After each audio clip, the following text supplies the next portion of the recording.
My favorite zone in the entire game is Ardenweald. I enjoyed taking people on a tour during Season 1 to show them my favorite features. Whereas a lot of zones have empty space and filler, Ardenweald is not one of those zones. The essence of great world building is here, and it is a true misfortune that cut content did not see it to fruition. One of the most unique zones in the game, with important lore to all of the Shadowlands, and the subject of this video, the element of Decay.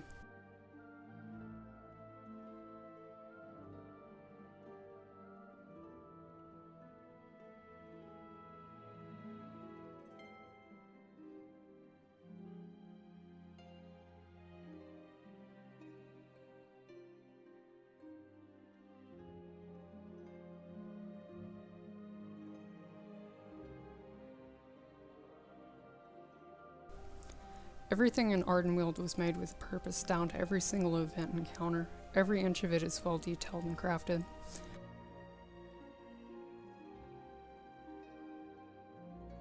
Ever since I saw the cosmology chart added into Chronicles volumes, something has stood out to me for a long time, and that is the elements of spirit and decay. Spirit will have to be its own video, as I have much speculation regarding it and what it means for my favorite class, Monk, and the cosmology chart.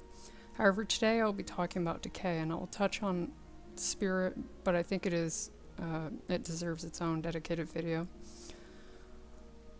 Wowpedia says regarding Decay, quote, "Decay, sometimes referred to as the sixth element, is a primordial force. It can be seen as the opposite of spirit. Unlike which is used to communicate with the elements and to heal, Decay binds the elements to one will and forces them into servitude and weaponizes them. This is the main reason why dark shamans are able to use elements in a twisted form without asking permission. The gnolls scattered across the Azure Span found the source of their decay magic from Brackenhide Hollow, and the teachings of Decatriarch Rathai. Though they used this power directly and not as a means for dark shamanism, they harnessed its power and darkened their wetland home with vile pockets of thorns and roots." End quote. Since the game's release, decay as a force of nature has been ever present and associated with what happens to vessels of life after death, as in the body. While it's been present, it would be about Legion when a grander narrative about decay would start to form within Val'sharah and the Emerald Nightmare raid. Still present as just a force of nature or a part of dying, decay would get its largest boon in lore in Battle of Azeroth, where it began a story that has been happening in the background and growing in presence and problems every expansion since. While the Emerald Nightmare stands as a blossoming infestation within the dream that started within the Rift of Aln, it is just that, an invasive species within the dream. And the Nightmare's powers are like a combination of nature and void magic, similar to the Druid of the Flames' combination of nature and fire elemental magics. In the last video, I rambled a bit about the Unseeming and the Ancient One in Blackblood. They will be relevant again here, especially in speculation. First, I want to lay out Decay as it is in the game, and things which the developers have said in relation to it. In BFA, we are introduced to two potent embodiments of Decay. In Kulturis, we encounter and thwart the Drust, and in Zandalar, we encounter Ghuun and the blood trolls that worship him. The blood trolls of Nazmir that worship Ghuun have origins going back to an ancient time in the Zandalari Empire. They turned to a Loa known as Hakar in a time of famine. Hakar taught them his blood magics. While they revere Hakar in ancient times, they would over time worship Ghuun, who they refer to as the blood god. The origins of Hakar are subject of speculation in this video later. The blood magic taught to Hakar's followers is the same as that wielded by Ghuun within Uldur. Quote, "A foolish troll summoned Hakar the Soulflayer to the island of Zandalar, which released a plague of corrupted blood, killing thousands of trolls. After the great plague ended, there were still those who clung to the magics of the blood god. They tested their magics and perfected them. At some point, the blood trolls started worshipping Ghuun. Because Ghuun has no need for technology, the blood trolls regressed into a more primitive state compared to other trolls. Centuries ago, the worshippers of Ghuun also appeared among the Zandalari, still living in Nazmir, and worshipping Bwonsamdi. These heretics then decided to corrupt, kill, and defile the old god worshippers of Loa before joining the blood trolls. Blood trolls are a troll subgroup that inhabit the swamps of Nazmir on Zandalar and worship the blood god Ghuun. They use forbidden blood magic which corrupts the creatures around them and turns them into blood beasts. The blood trolls originate from the Zandalari trolls who long ago clung to the use of blood magic. By the time of the Third War, the blood trolls were led by Grand Maida Atina, who under Ghuun's orders directed the blood trolls to strike against the Loa in the region. Victims were slain and feasted upon or corrupted into serving Ghuun. While seeking the aid of Hurik, the Horde adventurers discover his grim fate, and with the aid of Jochunga and his poison end the corrupted Loa. Maida Rinkala joined Zul in attacking Zuldazar, with the goal of breaking the final seal keeping Ghuun imprisoned. Zul was slain, the final seal was broken by Mithrax the Unraveler. With Ghuun now free from his imprisonment, a number of blood trolls came to reside within Uldir. Unwilling to let Ghuun free himself, a group of adventurers stormed Uldir, doing battle against the blood trolls, Zul, and Ghuun himself, ultimately killing the blood god. The history of Uldir is an installation where the Titans experimented on old god life in order to find a way to kill them without harming the planet. The keepers left to watch them here are tainted by corrupted blood, and driven to an insane degree to study and eradicate what they believe to be infestations of corruption. Talik now also wields blood magic, like that of Hakar and Ghuun, for example. Most curiously, in what I think to be the origins of Hakar is the third boss of Uldir, Fetid Devourer. Quote, the experiments within Uldir conducted tests upon countless life forms, including several Loa who inhabited the forest around Zandalar. After the experiments proved lethal, the Loa's remains were disposed of improperly, much to the delight of Ghuun. I think that Hakar was one such Loa the Titans experimented on, and that is why he bears the corrupted blood, like that which Ghuun wishes to spread through the cosmos, and what his followers also wield. This is to say, I think that Hakar is a Loa corrupted by the old gods due to the Titans' experiments, or maybe that he was corrupted by Ghuun later.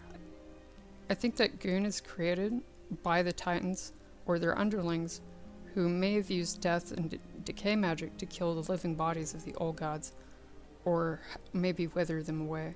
However, I think it is worthy to note that I think Ghuun is created from experiments on the black blood of the old gods and their discarded tissues. The Titans then just make Ghuun out of nothingness, and with the old gods imprisoned, I think it is likely that Ghuun, his obsession with and control of blood magic itself, and the prevalence with Ghuun and his minions, is all a product of the Titans' experiments on the black blood with death magic in an attempt to wither their powers. The dungeon journal for Ghuun reads, quote, within Uldir, the Titans had hopes to find a solution to the old gods, but when they experimented upon old gods' unending ravenous need to corrupt, they unexpectedly created a perfect avatar of that desire. Ghuun is nothing but rot, pestilence, and decay, the ultimate parasite who cannot stop himself from consuming his host until it is gone. End quote. Ghuun's abilities focus on cysts, growths, corruption, blood magic, and mutagens, and deals primarily shadow and nature damage. It is this combination of the essence of all the old gods' most primal desires.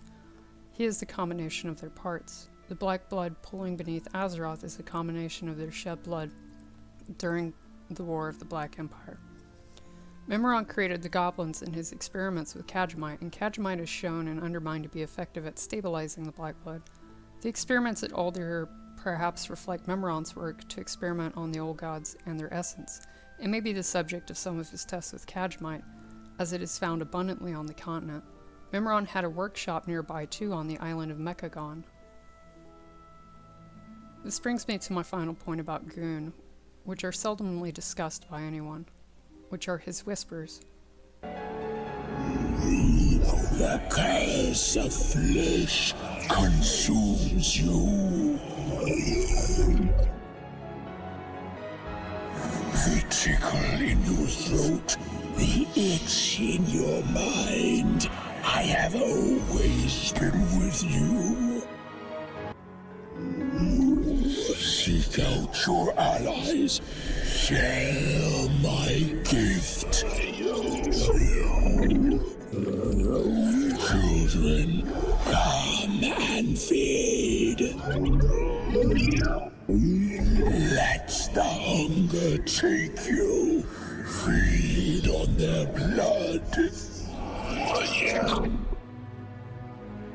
All life withers. Accept this and be transformed. Finally, when the planet ruptures like a giant boil, my rot will spread across the cosmos. I shall spread and consume this world. I will give your flesh purpose. The seal's broken, the Titan's gone. The era of rot begins. You fight against the inevitable. My plague cannot be stopped. It already festers within you. You will carry my pestilence, and a vast, bubbling, putrid cyst will cover the world. Your decay is inevitable. Your husk serves a new master now. Your screams will echo forever. Your species exists to feed my growth. Ghuun being a combination of old god organs and blood, and the coalescing blood of the old gods beneath the earth are similar story narratives. The rotten ground that spreads and grows all over the ground touched by the black blood is eerily similar to the rot spreading around Older and within the Older rot itself, growing new fauna and corrupting life it touches. I mentioned the unseeming a couple times now, particularly in my last video. I believe that the unseeming is the void-tainted memories of the world soul. When you stand in the black blood and acquire unseeming, you see echoes of unreal void aberrations in the areas where the black blood is present. They bear similar particle effects to those of the world soul memories enemies. Furthermore, there is a memory in Ashkehet where we fight the forces of the Black Empire. The void aberrations there look the same as those in the unseeming. I want to circle back to Hakkar though. Hakkar is the old god corrupted Loa, either created as a result of the Titan's experiments on the Loa with the black blood of the old gods, or a Loa that was corrupted by the old gods. When we arrive to interfere with the blood trolls' operations, they have already, under the orders of Ghuun, killed or corrupted several Loa and are attempting to take the final Loa, Kragwa. Kragwa's children, who are tadpoles, are corrupted and changed into Kragma. I suspect the boss, Kragma, in Underroot may have been at one time been intended to be the corrupted Kragwa if the blood trolls had succeeded. The name is eerily close. The connection between Hakkar and the old gods is strong in lore, acting as a deity in the pantheon of the blood trolls like Ghuun, and his corrupting blood and tireless need for consumption like the old gods and their shadowy masters. In fact, Hakkar and his blood acolytes play a role in the first corruption of the green dragons to the nightmare. The Gurubashi made deals with Hakkar, but ultimately were pushed back and then exiled from their own culture and communities. Those blood magic users exiled went to the Swamp of Sorrows, where they erected a temple, the Temple of Vital Hakkar. A displeased Ysera saw this and smited the temple, sinking it into the ground. She then sent her consort and several green dragons to watch over the temple. Quote, Hakkar's blood is very potent. A small amount of his blood obtained by Jamalin was injected into the green dragons to use their bodies to produce mass quantities of blood necessary to summon Hakkar into the world. Hakkar's blood had devastating effects on the dragons. These former jailers of the Atali were corrupted by its presence in their bodies and became creatures of the nightmare. Even Aranicus, one of the greatest screen dragons, infused with the largest quantities of blood, became twisted beyond imagination. Hakar's blood is very potent. A small amount of his blood obtained by Jamalin was injected into green dragons to use their bodies to produce mass quantities of blood, necessary to summon Hakar into the world. Hakar's blood had a devastating effect on the dragons. These former jailers of the Atali were corrupted by its presence in their bodies and became creatures of the nightmare. Even Aranicus, one of the greatest green dragons, infused with the largest quantities of blood, became twisted beyond imagination. End quote. Jamal the Prophet. The first green dragons turned to the nightmare turned because of the evil energies and corrupting nature of Hakar's temple within the Swamp of Sorrows. And those that consume Hakar's blood are driven to madness. The Zandalari troll Molthur gave him the title, the Faceless One. The primal Tortoise calls him the Faceless Blood God, and dropped an item called Fang of the Faceless. Hakar is not a Naraki Faceless One that serves N'Zoth by appearance, and is confirmed to be a Loa. The minds and bodies of these corrupted by Ghuun become twisted and warped. The minds and souls of those corrupted by Hakar become twisted and warped. They are very similar. There are, however, other instances of blood magic. Quote, the Mogu were able flesh shapers. They used a vital substance called anima to power their blood golems. The Decay clan of Mogu used blood magic. End quote. Anima is the life energy harnessed and condensed into liquid form. It was originally used by the Titans and their Titan-forged keepers. Quote, the earliest known use of blood anima dates back to an ordering of Azeroth when Titans, the shapers of Azeroth, had used such energies in their acts of creation. When Lei Shen defeated Ra and ate his heart, he gained not only his power as keeper of the storms, but knowledge to utilize the engine of Maldraxxus, the anima and the method called flesh shaping. The Thunder King used anima to create mighty constructs called blood golems, and the shaping of life forms, such as slave races like the Surrak and Yongle. Flesh shaping is also the name given to an ability by the forces of Maldraxxus to restructure their body to bear more limbs or weapons.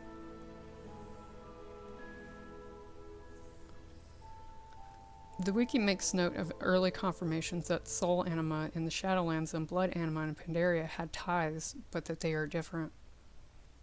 Quote, the people of Azeroth have interpreted things that are more cosmic in nature.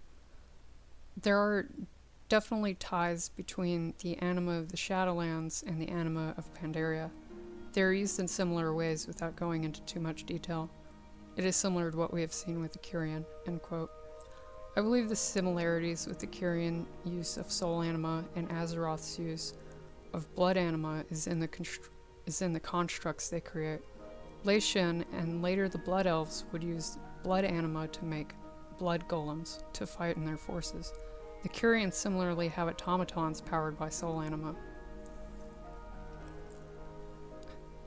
Quote, the substance we saw the Mogu manipulating in Pandaria was not the same as the anima we see in the Shadowlands. The anima that fills the realm of death comes only from mortal souls. End quote. The anima used in Pandaria is from the soul of Ra-Den, who is created by the Titans and imbued with a small portion of their power. This will be important later, and we'll now turn our attention to the other mentioned force of decay introduced to us in battle for Azeroth. It was Gorok Tool who perverted our ancient druidic rituals and set my people upon a path of death and domination. The Drust were a people in Kultiris who went to war with humans that sailed to settle there long ago. They were a carnal people who used strange forms of druidism without reverence of Elune, from what we can tell. They made ritual sacrifices, particularly of horn beasts, which are usually sacred in Elune's mythological canon, prioritizing or favoring horn beasts, especially stags, catching and gutting them, and using their hearts in rituals. When the Drust began to lose the war against the humans, they turned to more and more desperate measures, until cornered where they hid away in a haunted land known as Thros. Thros, the Blighted Lands, is a spiritual realm where they are trapped outside of the cycle of life and death. It is described as being like a nightmare. Initially, the writers stated that Thros was an offshoot of the Emerald Nightmare early in conceptual development. But what Thros is changed many times until it seemed like even the developers don't know. The last thing they said about it is that it is not the Emerald Nightmare, but that it has ties to it.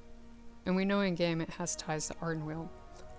So originally, Thros was part of the Nightmare, then an offshoot of the Nightmare, and then something else entirely with links to the Nightmare and links to Ardenweald.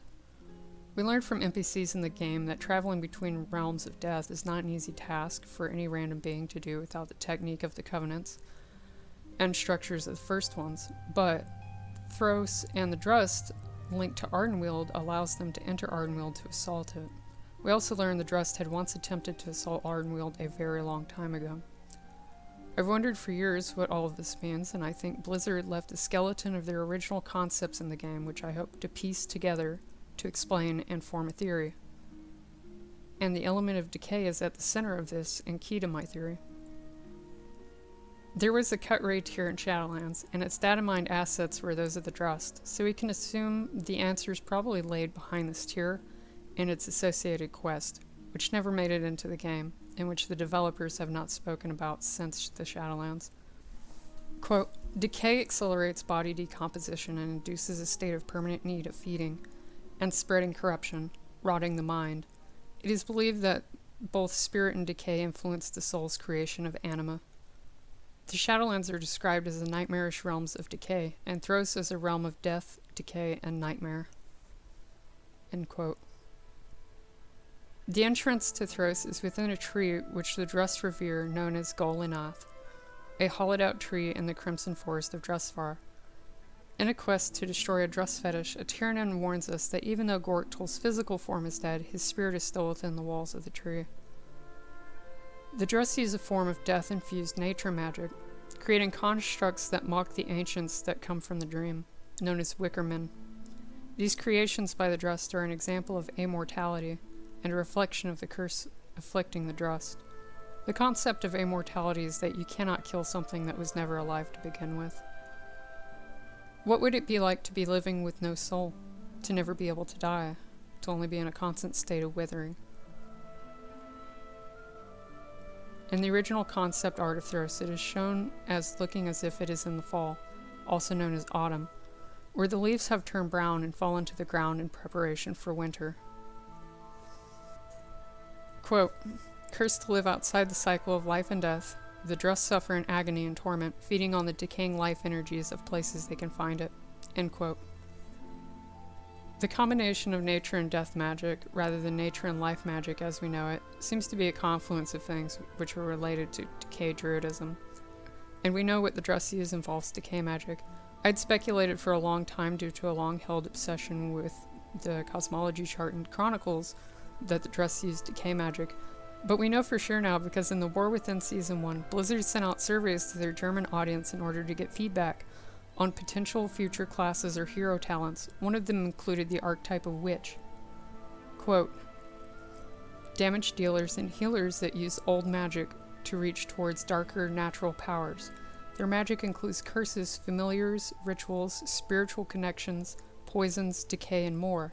This class builds onto the existing teachings of witches and dark magicians, including the witches of Drustvar, the Gilnean harvest witches, the decay gnolls of Brackenhide Hollow, and troll hexes and spirit magic. End quote. With the drought weakening, the Guardians of Ardenweald, the ancient Drust have seized the opportunity to invade from their nightmarish realm of Thros. The decaying groves of Ardenweald are what drew the Drust there, using their twisted form of druidism to feed upon the dying groves. Cursed to exist outside the cycle of life and death, the Drust now seek to circumvent their fate by using Ardenweald's mechanism of rebirth. According to Marasmius, a sentient fungus creature, and Zarkin, the Drust had invaded Ardenweald before, long ago, such that almost everyone has either forgotten the story or it has become a myth. Blizzard designed Ardenweald and said that it is the winter and autumn counterpart to the Emerald Dream. However, something that you will notice about Ardenweald is that among its Elysium waters and celestial starlit sky and archaic tree canopies, is that the area is rich in anima and tended to by the night fae and grove keepers is only in this winter time view. You can find autumn or fall, but only in the areas deprived of anima that have withered away. Parts of Ardenweald which have withered and decayed break off from the mainland and float off into the in-between. We can visit some of these islands. Two are of particular interest, and the third, which is marked on the map but the players cannot reach without out-of-bounds exploration, are important. In the southeast of the map, there is an island that has drifted away from the mainland. Its trees have lost their leaves and the plant life decayed away. The grass turned brown. The only inhabitants of this island are a wild-shaped spirit named Archelios and critters named Decay fly.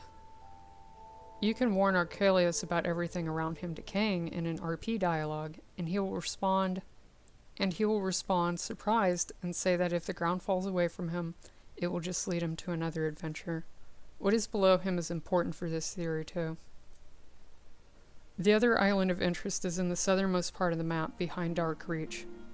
It bears the markings and runes of the Drust and is a ritual site for them. Here we can see what looks like a meeting stone or summoning stone. The cut Drust raid likely would have been here, or the island behind it. Finally, there's the third island I mentioned. Marked on the map but entirely unused is an island with several trees and a thick mist. Between that island and Archelius retreat further out than both is yet another unused island that is not marked on the map, and it also bears decaying trees. I believe the ritual site with the meeting stone is where groups would form to enter Thros and confront the Drust, which would have taken place maybe on the distant unused islands hidden in the mist. You may recall earlier I shared an image of the concept artwork of Thros, and it is the land of eternal autumn or fall, with red leaves or barren trees. You can see that areas rich with anima are in the eternal winter hibernation, while those which are stricken with the drought fade into autumn and decay. They bear Drust, Gorm, and Decay flies. Whereas devourers from the in-between feast on the abundance of anima, the Drust, Gorm, and Decay flies feast on its absence. The Gorm are a curious specimen. Blizzard said when designing them that the Gorm's purpose is as a composter, speeding the decomposition of things no longer useful to Ardenweald. The Night Fae toss discarded anima seeds to them to eat, and then eat fauna that dies. This has both a renewing effect on the forest, while the Devourers may play a role on preventing unmitigated growth forest of Ardenweald. Devourers are said to live on the uninhabited islands of the in-between, and we know that islands of Ardenweald eventually break away and float into the in-between. The in-between in the Shadowlands is a shadowy realm between the familiar realms of death. I think it is possible the Gorm are a stage in the life cycle of Devourers. We know that the Gorm have at least one other stage of life, which is to turn into the insectoid flyers patrolling the zones they inhabit. We have never seen an engorged Gorm stinger, as far as I know. I imagine that maybe when the Gorm are in balance with nature, they stay as the cute adored Gorm. Cute adored Gorm. The Night Fae keep as pets and cattle. When the drought hit, they gorged themselves and became monstrous. But I think that it is possible that Gorm, which are said to eat the edges of Ardenweald to clean it, would be on the islands drifting into the in-between, where they eventually will become Devourers. Their existence is symbiotic with the realm of the Shadowlands. Alternatively, I think maybe the Devourers are elementals of decay. Both theories might be true, as they both have ceaseless hunger. We can see that Gorm and Devourers both have different life stages as well, but this topic is maybe better reserved for the Ardenweald video I want to make. Returning to my original point, the areas of Ardenweald rich with soul anima are lush in eternal night beneath starlit canopies. Something originally intended when developing Thros, but the areas without are laden with Gorm, Drust, and creatures feasting on decay of the land. It is here it turns to autumn. And Thros is in eternal autumn, eternal fall. In the areas between those three islands are treetops that stick out from the in-between below. They bear the same color scheme as those of Thros, as do the trees on the islands beyond the barriers of the world in the south. There is one last thing before I put forward my theory. In Revendreth, there is a lore item that is an intelligence report written by the Dreadlords.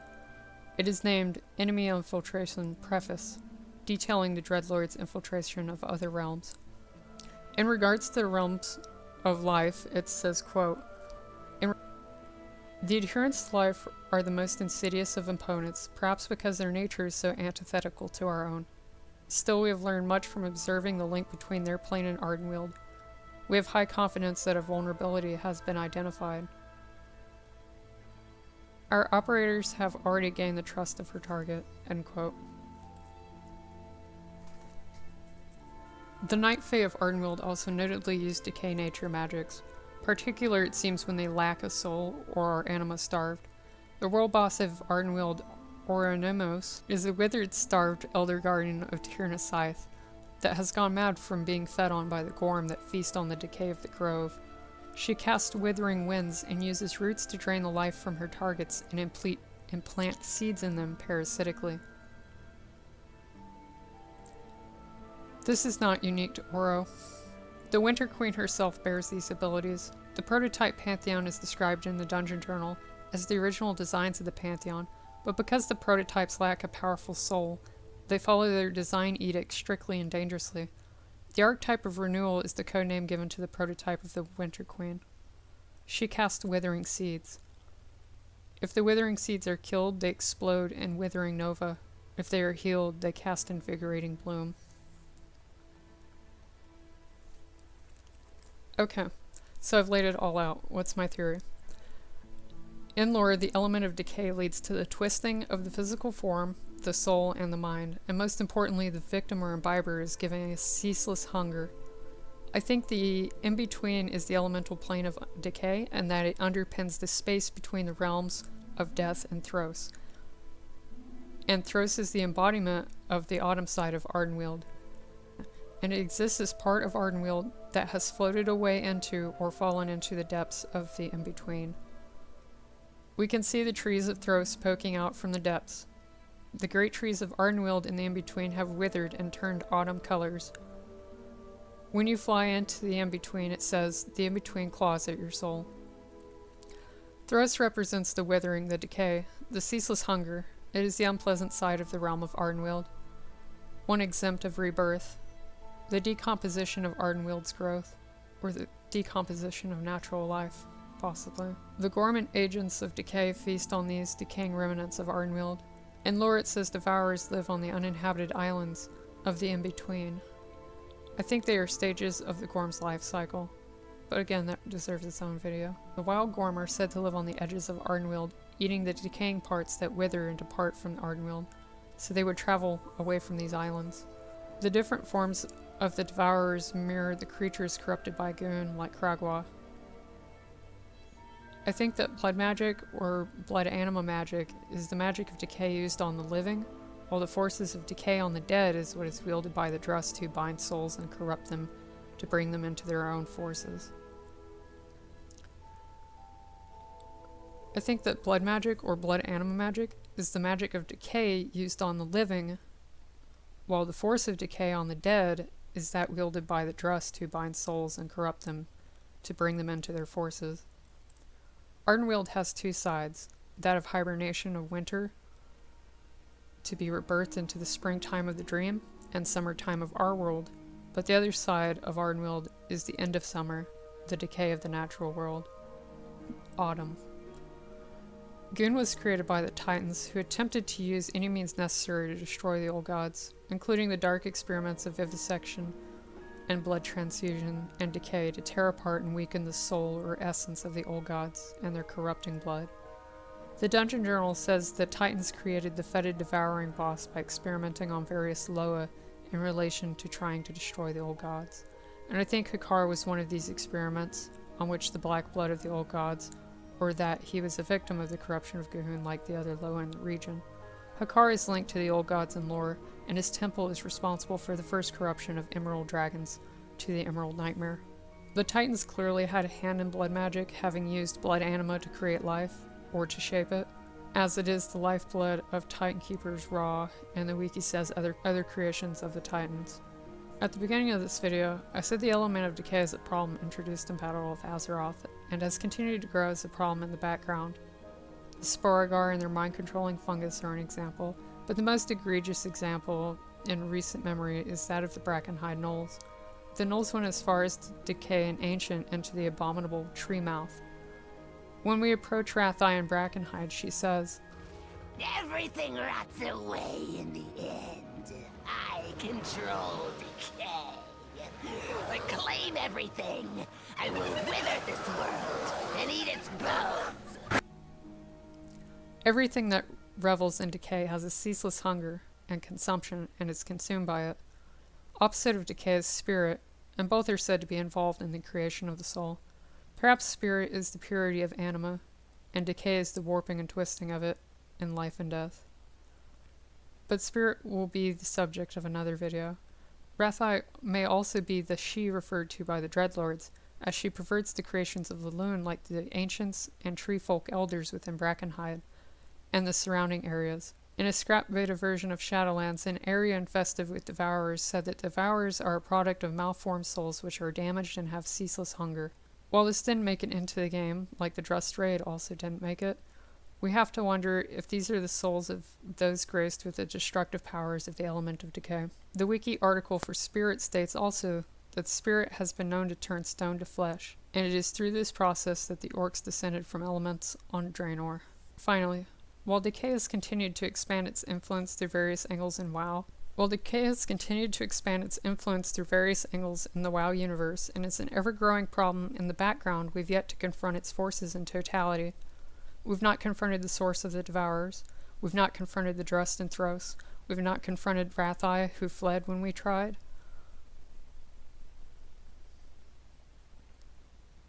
The nature of decay is not truly killing its victims, but instead cursing rather than destroying the souls of its victims, and withering their bodies, leaving them only with a ceaseless hunger.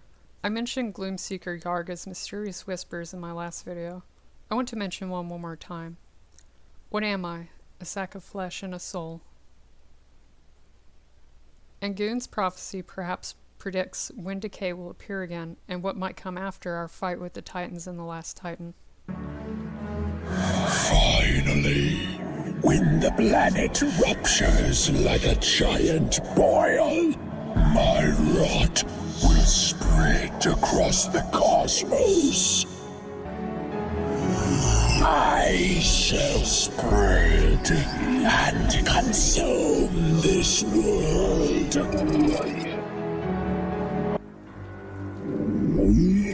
Let the hunger take you. Feed on their blood.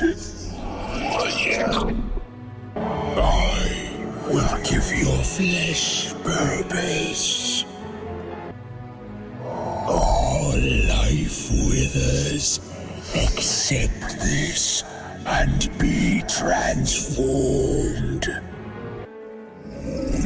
Come, servants of rot, consume. Seek out your allies. Share my gift. Such eager hosts, you will be the first to receive my gift. The contagion has taken root within you.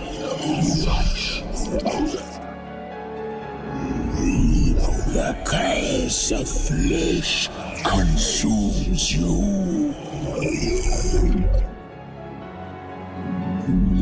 The outbreak has begun.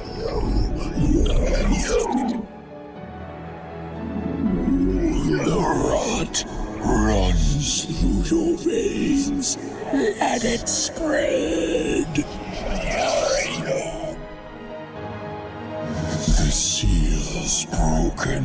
The Titan's gone. The era of rot begins.